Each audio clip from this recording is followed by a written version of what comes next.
أعوذ بالله من الشيطان الرجيم.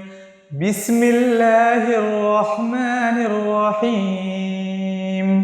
ولقد آتينا داود وسليمان علما وقال الحمد لله الذي فضلنا على كثير من عباده المؤمنين. وورث سليمان داود وقال يا أيها الناس علمنا منطق الطير وأوتينا من كل شيء إن هذا لهو الفضل المبين.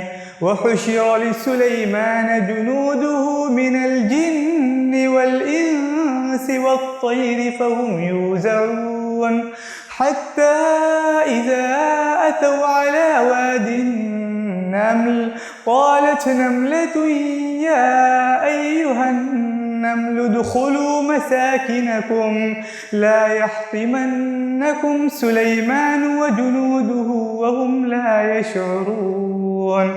فتبسم ضاحكا من قولها وقال رب أوزعني أن أشكر نعمتك التي أنعمت علي وعلى والدي وأن أعمل صالحا ترضاه وأدخلني برحمتك في عبادك الصالحين.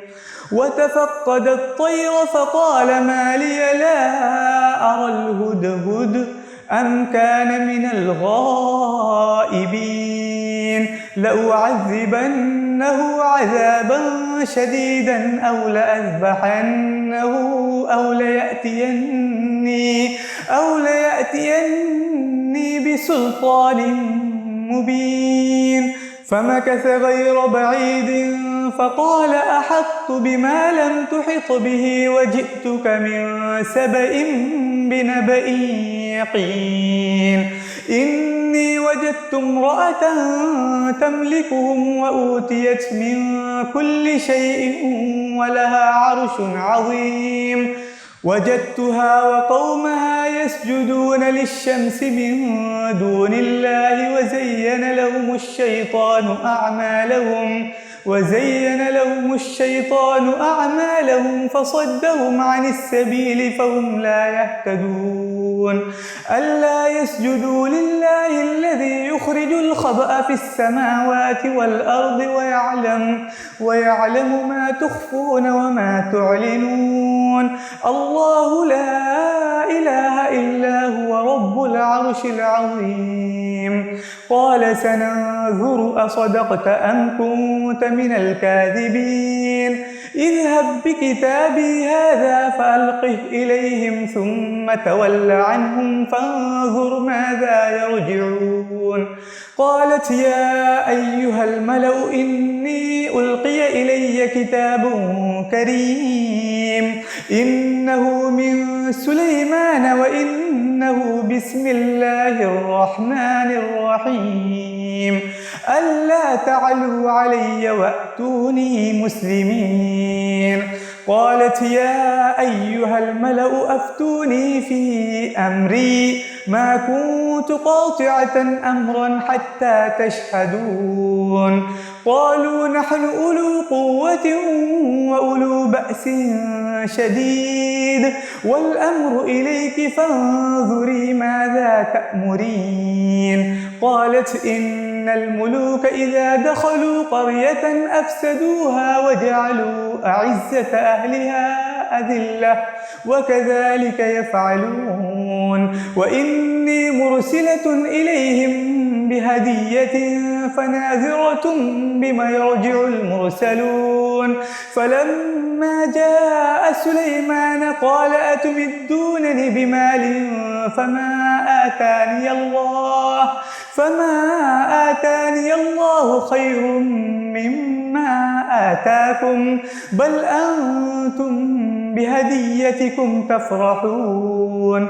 ارجع إليهم فلنأتينهم بجنود لا قبل لهم بها ولنخرجنهم منها أذلة وهم صاغرون قال يا أيها الملأ أيكم يأتيني بعرشها قبل أن يأتوني مسلمين قال عفريت من الجن أنا آتيك به قبل أن تقوم من مقامك وإني عليه لقوي أمين قال الذي عنده علم من الكتاب أنا آتيك به قبل أن يرتد إليك طرفك فلما رآه مستقرا عنده قال هذا من فضل ربي ليبلوني أأشكر أم أكفر ومن شكر فإنما يشكر لنفسه ومن كفر فإن ربي غني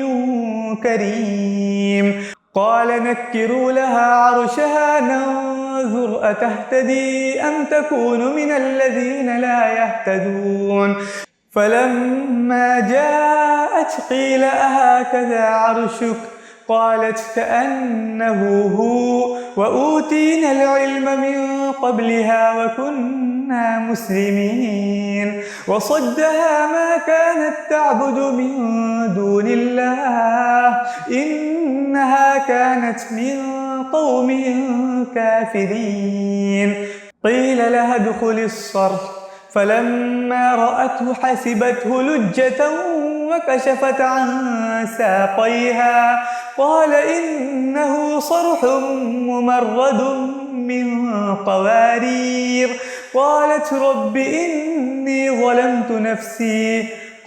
رب إني ظلمت نفسي وأسلمت مع سليمان لله رب العالمين صدق الله العظيم.